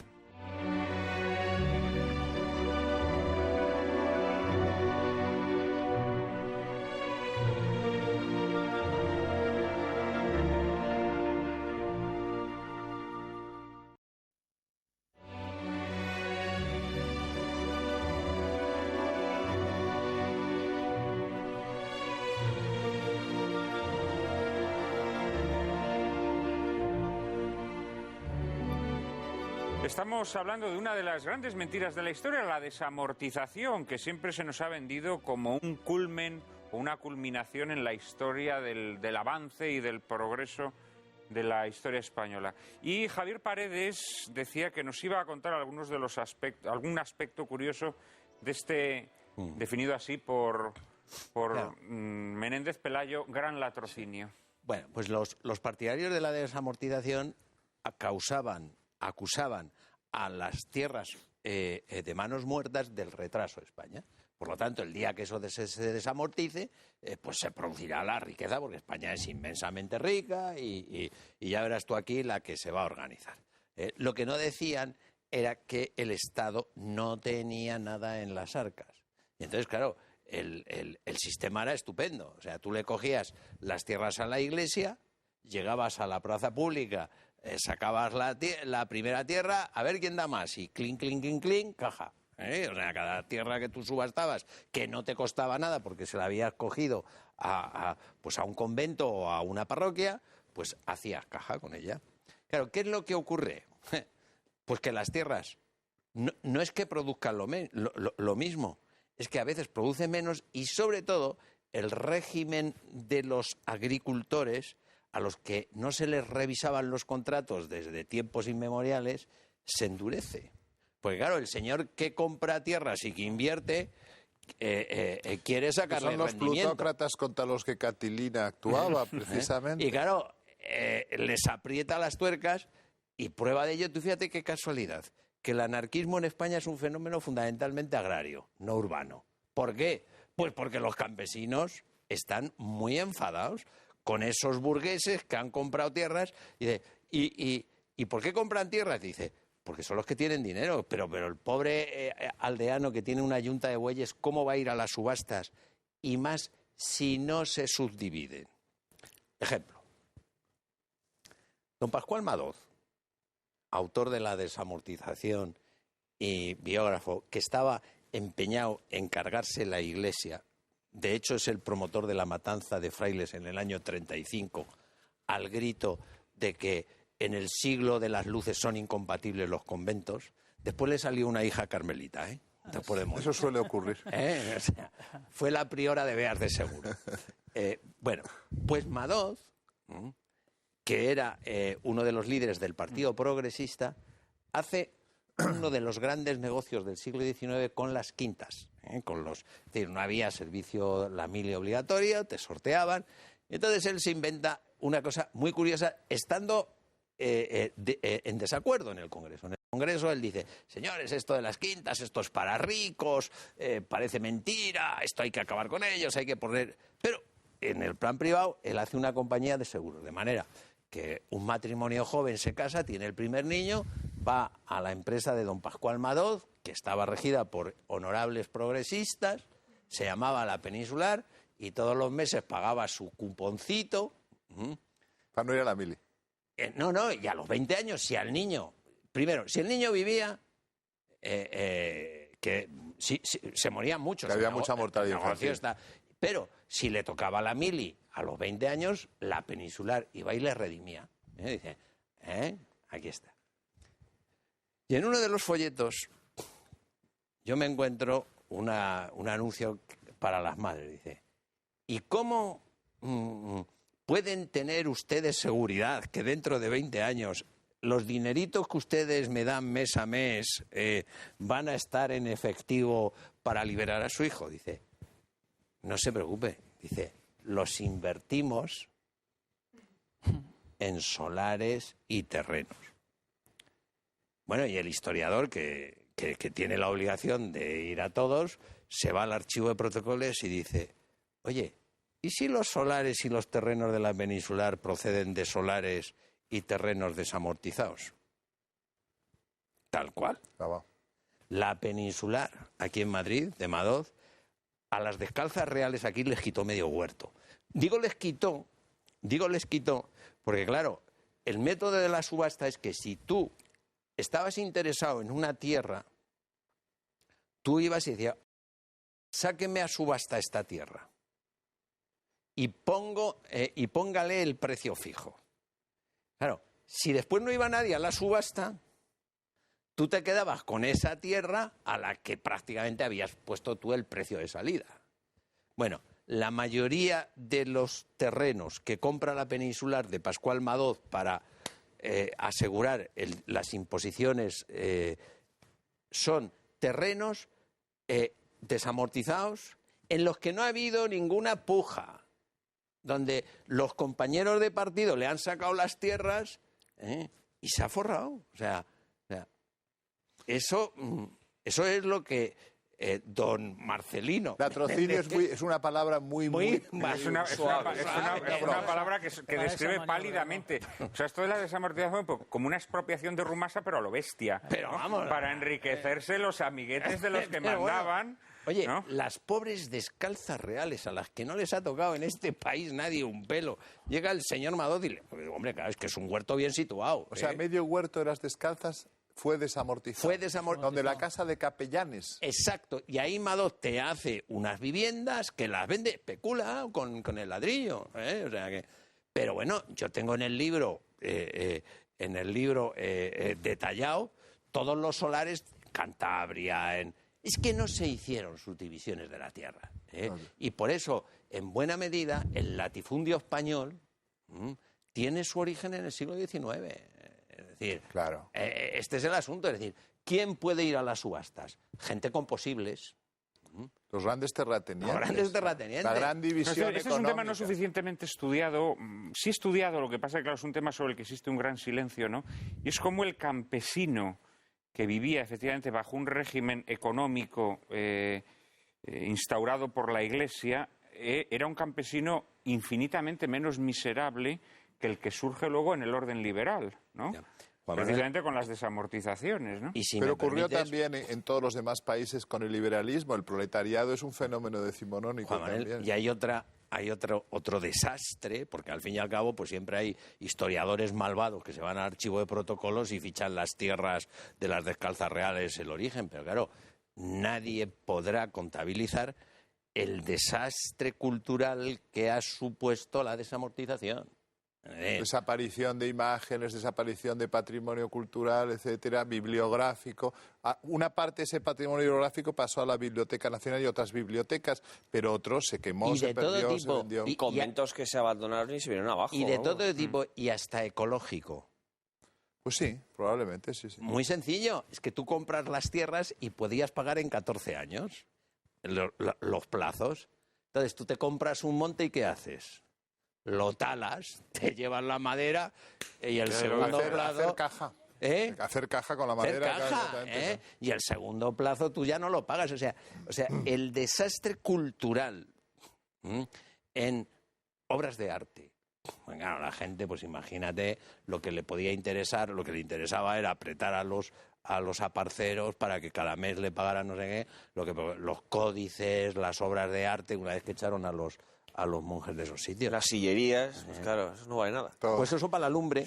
Y eso no se... No, y de ahí surge un tráfico de obras de arte, Claro. o a partir de ahí, que además va a durar... se va a durar alargar, hasta la República. Hasta sí, la hasta Segunda la República. Segunda República, en donde hay un tráfico de obras de arte procedentes de la desamortización. Pero perdona, sigue. No, pero si ya he dicho yo... No, y luego, claro, hay muchos monasterios, entonces, es decir, los monjes, los frailes, cuando les son arrebatadas esas tierras, ya no pueden vivir, no tienen medios de subsistencia, tienen que abandonar el monasterio, y en tierras de Castilla hay varios monasterios en ruinas, de Luego, los que luego, quedan... eso produce también... Hubo un momento que en España había 25.000 exclaustrados. Que se dice, Ahora lo que se produce es una hombres cuestión... viejecitos que estos pájaros les han echado de los No, les han conventos. dejado en la calle.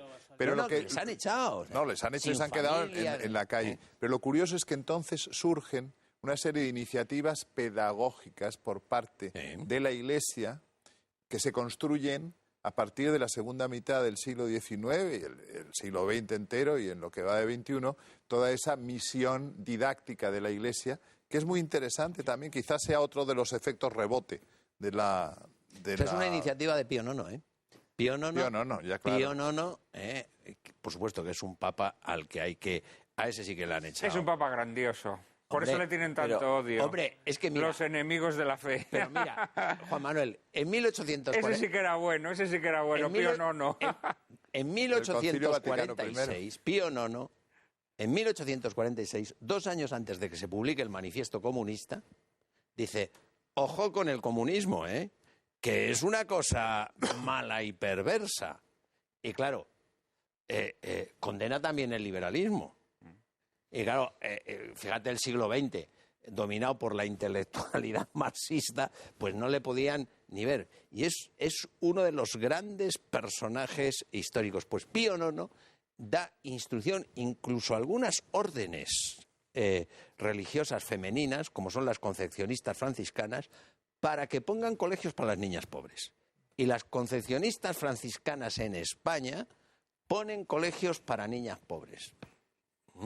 Siguiendo, vamos, yo, una que tengo documentado, siguiendo esa instrucción de Pío IX, que coincide con esa fecha que tú dices, porque Pío IX es papa desde el año 40 y... Hasta el 70, por ahí.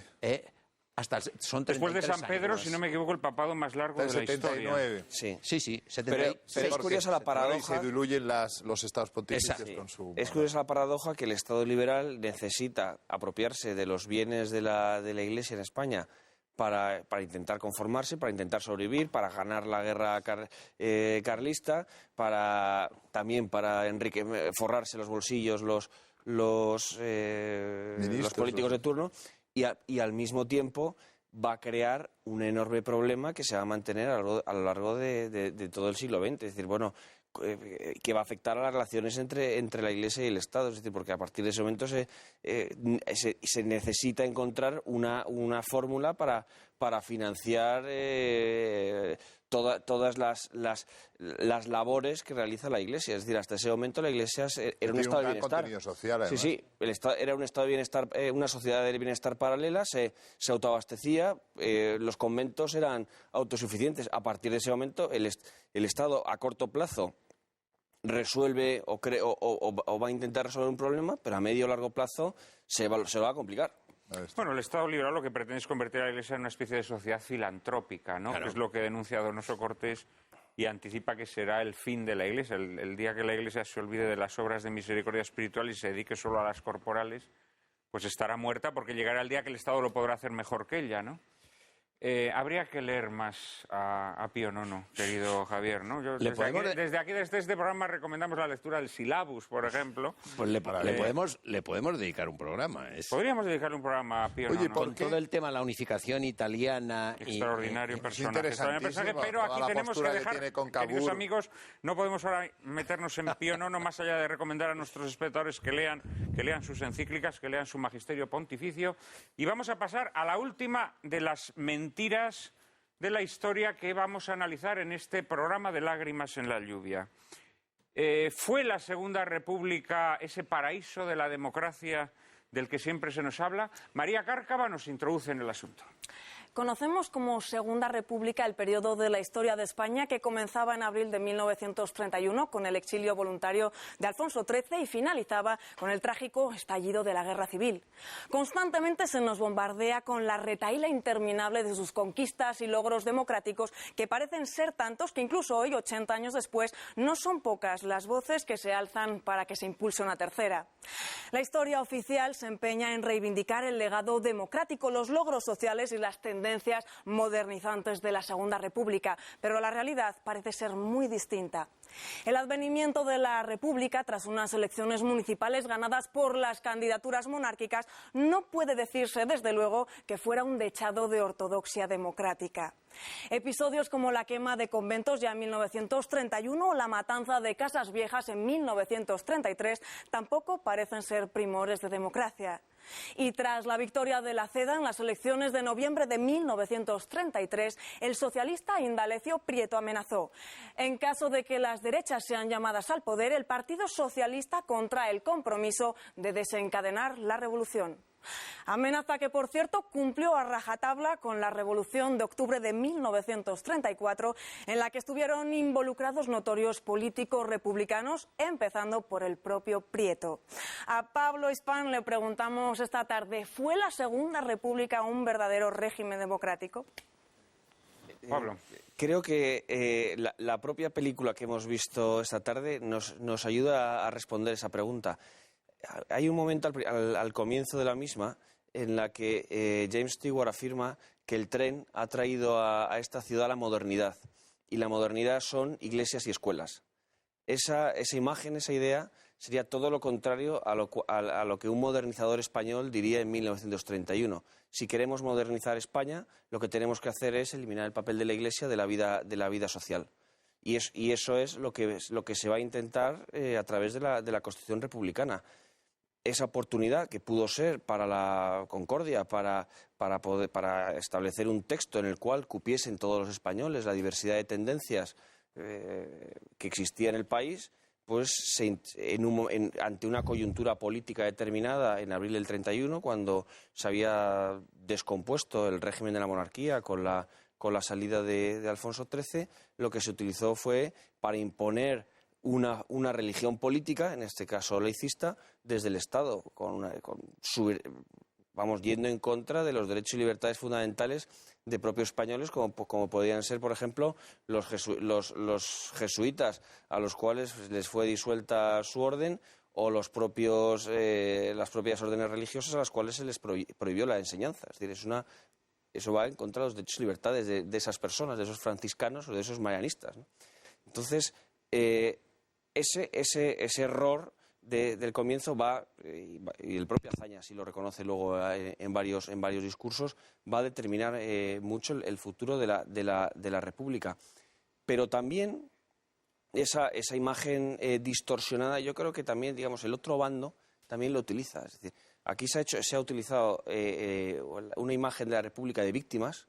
La gente de izquierdas, para decir fuimos víctimas de un golpe militar que existió, y los católicos para decir fuimos víctimas y aquí hubo 7.000 curas asesinados. Bueno, también esa victimización ayuda a ocultar otras realidades, es decir, la intransigencia política que existió en todos los bandos, la división profunda del Partido Socialista, pero también en la propia Iglesia Católica, es decir, los obispos contra el nuncio, las peleas entre obispos, el de Tarragona con el de Toledo.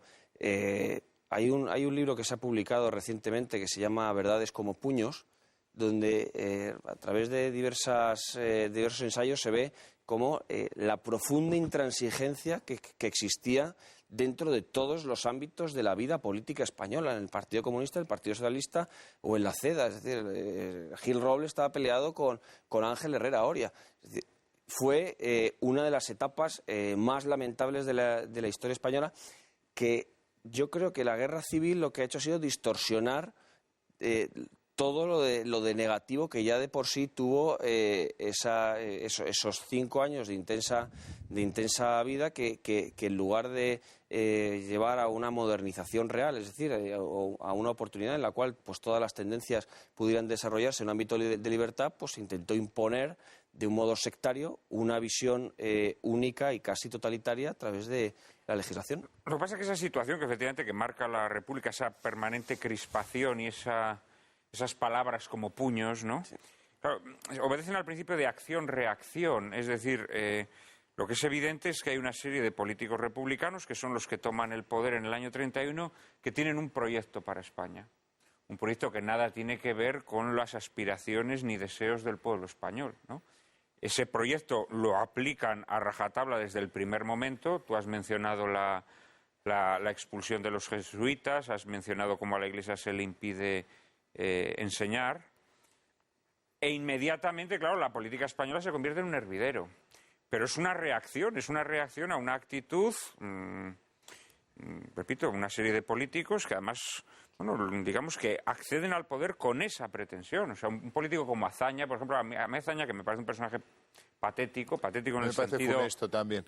Lo han querido reivindicar en el sentido etimológico de la palabra. Me parece siempre una persona funesta. Es un personaje funesto y claro, luego se arrepiente. Es el mito. Luego se pone buenecito cuando en la velada de Benicarló y en sus últimas obras se pone buenecito. Oiga usted, pero usted fue un hombre que lo que quiso fue destruir al pueblo español, destruir, bueno, los fundamentos o los cimientos de la sociedad española, y con un odio a la Iglesia, un odio, un fidei monstruoso. No ha sido Niceto.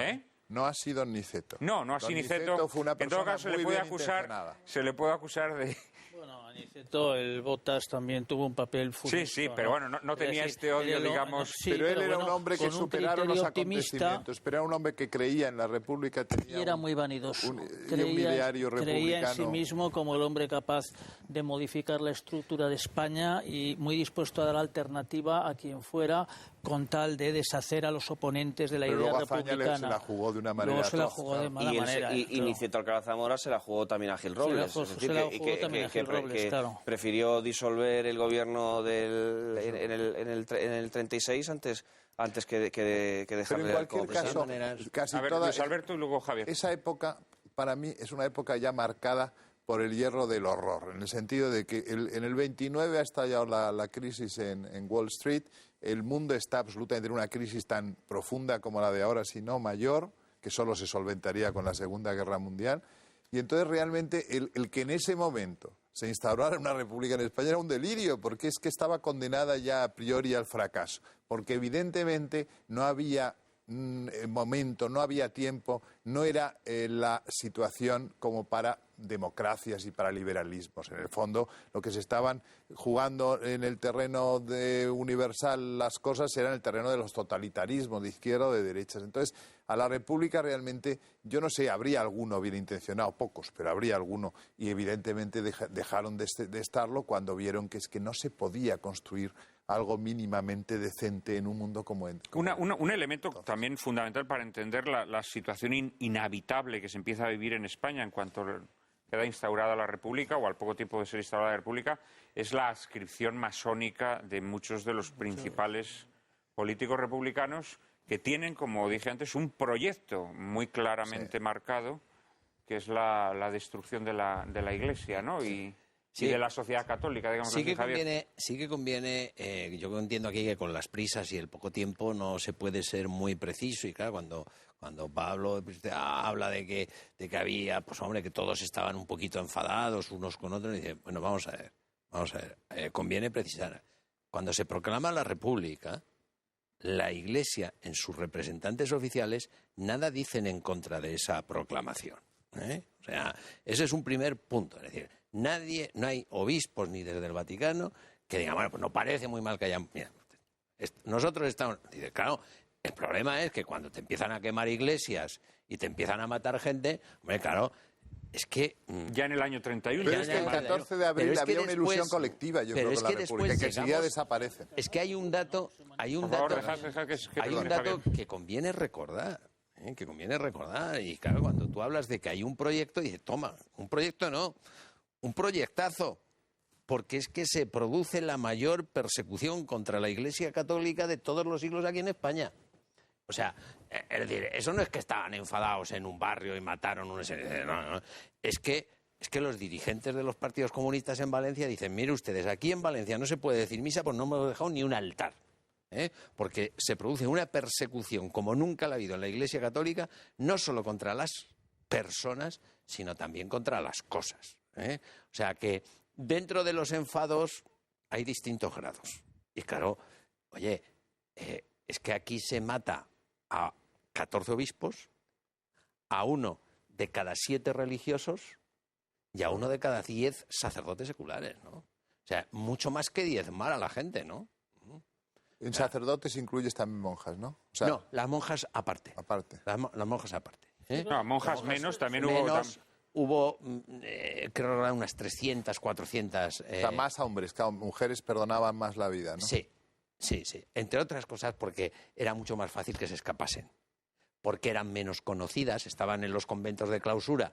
Tú te ibas y nadie las conocía a la cara. Pero claro, al cura del pueblo le conocía a todo el mundo. Claro. Y además llevaba la tonsura. No, hombre, y porque fíjate, pese a todo, pese a aquellas hordas sedientas de sangre, en el fondo de sus entrañas, muy en el fondo de sus entrañas, en ese fondo que quedó resguardado de la destrucción que estas ideologías causaron en esas almas, eran españoles, y el español tiene cierta gallardía hacia la mujer, ¿no? Eso es verdad, tiene cierta gallardía hacia la mujer, que hoy en día solo llaman machismo, ¿no? Sí, es verdad. A la cortesía que el hombre debe a la mujer la llaman machismo, pero indudablemente eso salvó a muchas monjas. Sí. Excepto esa cortesía, excepto en la JMJ, cuando se metían aquellos individuos desaforados. Bueno, pero es que también son alimañas que han sido arrasadas por las ideologías, ¿no? Andrés, querías hablar. La Segunda República, lo que pasa es que tuvo una pretensión tremebunda, que fue la de concebir el Estado español en unos términos de sociedad laica. Es decir, decidió hacer de alguna manera tabla rasa sistemáticamente de lo que era la realidad española, que era una realidad fundamentalmente creyente, la de los españoles. Es verdad que sometida a lo largo del siglo XIX y la primera tercio del siglo XX de una enorme presión externa e interna tendente a quebrar los fundamentos de esa sociedad religiosa. Y en ese momento crítico, la Segunda República se hizo un planteamiento laicista radical que va a tener unas pésimas consecuencias porque va a operar con unos principios ideológicos que van a ser ajenos al cristianismo, con un criterio laico agresivo y que va a hacerlo oponiéndose a lo que eran las bases efectivas reales de la sociedad, en virtud de una vocación de ingeniería política y social verdaderamente desaforada en el fondo, aunque se quisiera presentar de esa manera. El país estaba, en buena parte de él, cansado ante lo que había sido la historia del primer tercio del siglo XX español y finalmente pues va a asumir aquel proyecto de la República con un entusiasmo que en el fondo no era más que un entusiasmo epidérmico, no fue finalmente un entusiasmo radical, ¿no? Y eso va a dar lugar a una polémica tremenda en la que se pretendió en el fondo la descristianización de España y va finalmente a provocar unas reacciones que terminaron siendo pues muy intensas y dieron paso a una situación límite en la que los dos contendientes tenían planteamientos sencillamente muy distintos. Es verdad que había posiciones que pretendían ser superadoras, intermedias, como era la CEDA, etcétera, que pretendieron asumir el hecho republicano, pero el republicanismo estaba cuajada de una voluntad laicista, ¿no? Que era el espíritu de hazaña, que era el espíritu de las izquierdas. Y ese espíritu y esa vocación va a chocar frontalmente con lo que los españoles querían. Como ha dicho Luis Alberto, en el peor momento posible de todo el siglo XX, es decir, Claro. justo después del crack del 29, en un momento de auge de los totalitarismos, se intenta imponer un proceso modernizador de corte laicista, es decir, modernizar no digo en el sentido positivo, sino creían que cómo se modernizaba la sociedad española, no con iglesias y escuelas, sino eliminando a la Iglesia católica de cualquier aspecto de la vida social, ¿no? Entonces, eso va, además de lo injusto que es, lo que va a hacer es levantar una profunda reacción. Pero yo creo que el drama es que esa reacción no es, la propuesta de esa reacción no es hay que integrar de otra manera, sino no, vamos a imponer de modo unilateral lo contrario, que yo creo que los asesinatos ese holocausto, que yo creo que realmente también es un holocausto de católicos durante la guerra civil, va a ocultar otros dramas y otros problemas y otras debilidades que van a existir, que existieron durante esos 5 años de intensísima vida política en el ámbito de la CEDA, de las derechas, de los católicos, como queramos denominarlo, ¿no? O sea, ese mito de la Segunda República como anticatólica, que lo fue, porque los mitos no quieren decir que sean mentiras, sino que son... al revés, son discursos verdaderos, el mitos griego. Exactamente. Pero esa república anticatólica, o por el otro lado, ese fin ese dramático final de la república por la insubordinación de los militares, ¿no? Pues ayuda a ocultar todo un drama interno real que es realmente lo útil, como tú decías al principio. Es decir, ¿la historia para qué sirve? ¿Para hacer mitos, para construir naciones o para realmente saber las decisiones libres de los hombres en las circunstancias que tomaron para que nos sirvan a nosotros para aprender? Y luego hay una cosa es claro que se ha logrado ocultar, ¿no? Y es que la inmensa mayoría de la izquierda en esos momentos no es democrática, es decir, la izquierda cree absolutamente en la revolución. Es que tuvieron su opción, opción de hacer una república realmente democrática en abril del 31 y lo que fueron fue a imponer una visión única de la sociedad y del Estado. En general, la izquierda española no es muy democrática, desde siempre. Lo que está claro es que la de la Segunda República, que hoy se nos presenta como modelo de izquierda democrática, no lo era. Porque el golpe de Estado fue precisamente anterior, en el 34, lo da Largo Caballero. Y además, Javier, habías levantado la mano. No solo no es democrática, sino que además de un nivel intelectual bajísimo. Es decir, hasta Raymond Carr o Eric Hobsbawm critican profundamente la nimiedad intelectual de la escuela del krausismo, que es como el gran referente intelectual de la modernización de la izquierda española. Bueno, pues dicen, es que es una cosa propia de un balcánica. De tercera, claro. Sí, balcánica. Es decir, que estén inspirados en esta gente, en este tipo para hacer la modernización en España. Esto es una cosa balcánica, que es el expresión que utiliza. Que es otro de los grandes mitos, en realidad, aunque era un escritor de alguna manera brillante y un orador colorístico, pero carecía completamente de ninguna clase de hondura intelectual. Unamuno dijo una frase terrorífica de Azaña, dijo, temedle, es un escritor sin lectores. ¿Eh? El odio, el resentimiento del escritor sin lectores es el resentimiento más brutal que hay. Javier, acabamos contigo. Nos ha convocado aquí una película que hablaba de la verdad y la leyenda en la historia. Tú hablabas de un proyecto y efectivamente el proyecto es eliminar a la Iglesia de España. Ese es el proyecto. Y por lo tanto, la primera enseñanza de la historia es saber que las cosas son lo que son. Congreso de los Diputados, 2 años después de que en una noche se maten en España 80 frailes, el 18 de julio de 1835. Bueno, dos años después dice lo siguiente un diputado. Un gobierno previsor debió haber conocido que la permanencia de los frailes en los conventos era un anacronismo, una cosa incompatible con las luces del siglo. Y desgraciadamente no lo conoció. Y esto obligó, en cierta manera, al pueblo a hacer por sí la reforma. Si es que lo cantan ellos. Si es que, este probablemente estaba entre las turbas que asesinaron a los 80 frailes. Seguro. Tenemos que dejarlo aquí, desgraciadamente. Espero que este pequeño repaso a algunas de las mentiras más arraigadas en nuestras conciencias de la historia les haya sido provechoso. Para mí ha sido, como siempre, un inmenso honor contar con vuestras valiosas aportaciones. Muchísimas gracias de corazón. Y en un minuto, María Cárcava y yo mismo les anticiparemos el asunto de nuestro próximo programa.